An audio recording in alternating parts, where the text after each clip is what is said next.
భారీ వర్షాలు కురియడంతో లోతట్టు ప్రాంతాల్లో నివసిస్తున్నటువంటి ప్రజలు కూడా తీవ్రమైనటువంటి ఇబ్బందులకు గురి కావాల్సినటువంటి పరిస్థితి ఏర్పడింది. రైతులకి తీవ్రమైనటువంటి నష్టం పడింది.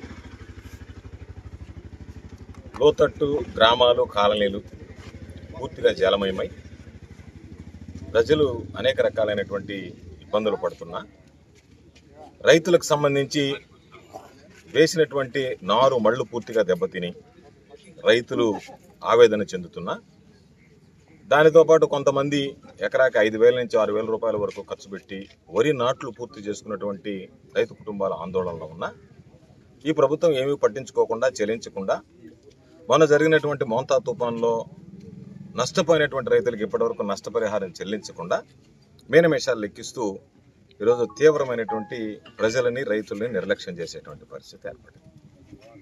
ఈరోజు అందరూ రైతులు మీడియా అందరితో కలిసి నక్కల కాలువ డ్రైన్కి వెళ్ళడం జరిగింది. నక్కల కాలువ డ్రైన్ గురించి మీ అందరికీ తెలిసినటువంటి విషయం. వైఎస్ఆర్ కాంగ్రెస్ పార్టీ ప్రభుత్వం అధికారంలో ఉన్నప్పుడు అనేక సందర్భాల్లో రైతులు వచ్చి కొద్దిపాటి వర్షాలకే పక్కన ఉన్నటువంటి అక్వాకల్చర్ రొయ్యల గుంటలన్నీ కూడా ఈరోజు నీట మునుగుతున్నాయి, గ్రామాల్లోకి నీళ్లు వస్తున్నాయి, అనేక రకాలైనటువంటి ఇబ్బందులు పడుతున్నాము అని అంటే వెంటనే రైతులకి ప్రజల సంక్షేమాన్ని గురించి ఆలోచన చేసి ఆ రోజు ముఖ్యమంత్రిగా జగన్మోహన్ రెడ్డి గారితో మాట్లాడి వెంటనే పనులు ప్రారంభించి దానికి సంబంధించి రైతులకు ఇబ్బందులు లేకుండా చూడండి అని చెప్పడం జరిగింది. వెంటనే రాబందుల మీద శవాల మీద రాబందులు వాలినట్టుగా ఎక్కడ అభివృద్ధి జరిగినా చంద్రమోహన్ రెడ్డి వాలిపోతాడు విమర్శలు చేయడానికి. వైఎస్ఆర్ కాంగ్రెస్ పార్టీ హయాంలో వెంటనే రావడం, దీనికి టెండర్లు పిలవలేదు, ఆ పనులు లేదు, ఈ పనులు లేదు అని చెప్పి ఆ కాంట్రాక్టర్లను బెదరగొట్టి నిలిపివేసి రకరకాలైనటువంటి ఇబ్బందులు గురి చేస్తే టెండర్లు పూర్తి చేసి వచ్చిన వెంటనే ఆ కాంట్రాక్టర్ పనులు చేశాడు.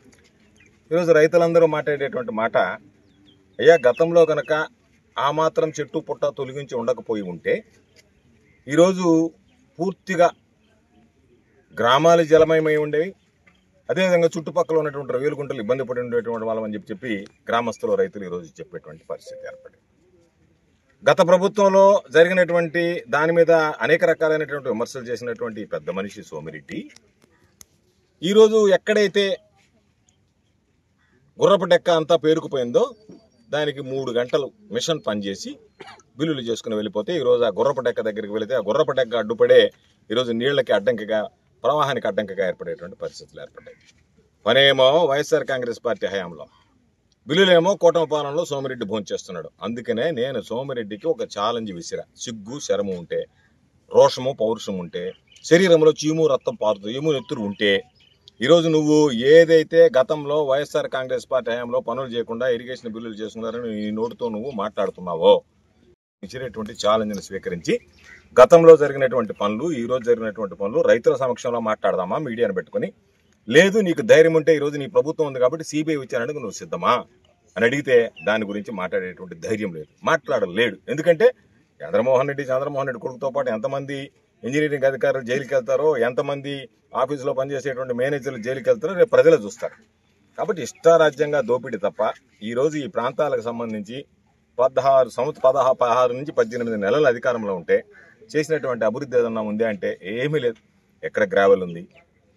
ఈరోజు ముత్తుకూరుకు సంబంధించి ధర్మల్ విద్యుత్ కేంద్రాల దగ్గర వెళ్ళేటువంటి వాళ్ళ దగ్గర వాళ్ళని ఆపి దారి దోపిడీ చేసి 300 రూపాయలు దోచుకోవడం, పామాయిల్ అసోసియేషన్ పేరుతో ఆర్థిక వనరులుగా మార్చుకోవడం, ఎక్కడ పడితే అక్కడ గ్రావెల్ మట్టి అమ్ముకోవడం, ఇవి తప్ప ప్రజలకు సంబంధించి నేను ధైర్యంగా చెప్పగలుగుతున్నాం. ఈరోజు గ్రామాలు తిరిగేటప్పుడు మత్స్యకార్యేతర ప్యాకేజీ పెండింగ్ ఉంటే దాన్ని ఇప్పించాం. రైతులకు సంబంధించి అక్కడ పాలయానికి సంబంధించి వాళ్ళు మాకు ఫిషింగ్ జెట్టి కావాలంటే ఫిషింగ్ జెట్టి ఏర్పాటు చేసాం, గ్రామాల సిమెంట్ రోడ్లు వేసాం, సైడ్ డ్రైన్లు వేసాం, ఎక్కడైతే రైతులకు ఇబ్బంది ఉన్నాయో వాటికి సంబంధించినటువంటి ఇరిగేషన్ పనులు చేశాం, శాశ్వత ప్రాతిపదికన రైతులకు సంబంధించినటువంటి అభివృద్ధి సంక్షేమ కార్యక్రమాలు చేశాం. ఈరోజు నేను చెప్పేది, ఇంత పెద్ద వర్షం వస్తే ఏదో ఫోటోలకు ఫోజులు ఇచ్చి అక్కడక్కడ తిరిగి వెళ్ళిపోవడం సరే, సమస్య ఉంది, గట్టిగా గాలి తోలితే ఎగిరిపోతాడు, నీళ్ళలో పడితే ఎక్కడ తేలుతాడో తెలియదు, కాబట్టి తిరగడానికి ఇబ్బందే.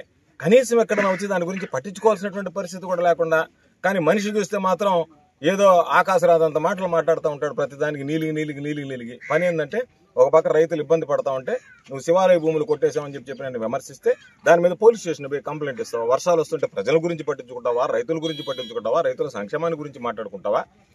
ఈరోజు ఎక్కడ ఏం లేకుండా పోయింది, విచ్చలవిడిగా దోపిడీ అయిపోయింది. ఎక్కడ పడితే అక్కడ దేవాదాయ భూములు ఆక్రమిస్తారు, శ్మశానాలకు సంబంధించినటువంటి భూములు ఉంటే ఆక్రమిస్తారు. ఒల్లూరు పంచాయతీలో ఎక్కడ పడితే అక్కడ మీరు శ్మశానాలు ఆక్రమిస్తారు, దేవాదాయ భూములు ఆక్రమిస్తారు, ప్రజల భూములు ఆక్రమిస్తారు, ప్రజల భూముల్లో చెట్లు కొట్టేస్తారు, ప్రజల సంపదను దోచుకుంటుంటారు, ప్రభుత్వ భూములు దోచుకుంటుంటారు. ఈరోజు ఎవరికైనా ఏ ఒక్కడికైనా సరే ఈరోజు ఇళ్లలోకి నీళ్లు వస్తే వాళ్ళని పట్టించుకున్నటువంటి పరిస్థితి లేదు, వాళ్ళకి భోజన సదుపాయం కల్పించినటువంటి పరిస్థితి లేదు, వాళ్ళని ఎక్కడికైనా తీసుకెళ్లి పునరావాసాలకు తరలించినటువంటి పరిస్థితి లేదు. అసలు అధికార యంత్రాంగం ఉందా లేదా అనేటువంటి అనుమానం కలిగేటువంటి దుస్థితి ఈరోజు. కాబట్టి ఈ ప్రభుత్వం కేవలం కక్ష సాధింపులకు తప్ప, లేదా ఎవరో ఒకరి మీద కేసులు పెడతాం, చంద్రమోహన్ రెడ్డి